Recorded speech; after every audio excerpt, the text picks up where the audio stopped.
What is your first ministry? I'll talk about that in just a second. Jesus tells us to go into all the world and to preach the gospel to every living creature, and that's exactly what we should do. But all the world includes your neighbors and includes your own home. And I honestly believe that our first ministry is our home. And I think sometimes it's the hardest ministry. Our family sees us when we're at our absolute best, but they sure see us when we are at our absolute worst also. A lot of times people reach outward and they forget to reach inward. We're all guilty of it. Every single one of us, even with our best intentions sometimes, we might be trying to help our neighbor and trying to do what's right and to spread the love of Christ and forget to take care of things at home. I think that's easy to do because our intentions are good and we just assume that, well, family's going to understand. We've got to go do this or we've got to go do that and we have to take care of this need or got to take care of that need or serve this person or serve that person.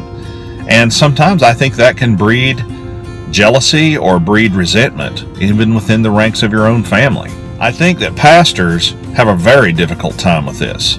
Sometimes they're so busy tending their flock that they sometimes, inadvertently and unintentionally, they could neglect their own family.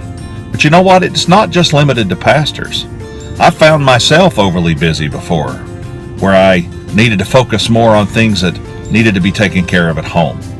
You know, we're not perfect, but we try our very, very best. And I think that as long as we remember that God gave us a family, and that's where we are supposed to put the bulk of our efforts first, then we'll be able to serve others.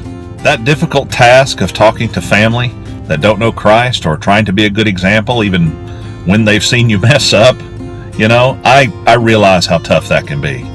But the thing is let people see your mistakes. When you make them, especially in front of family, let your family see what you do with them. Learn how to say you're sorry and show them that you turn to Christ because you're just a human being like they are. We sometimes hold our family to an unfair standard, don't we? Have a great day. Love your family. Be kind to each other. See you next time.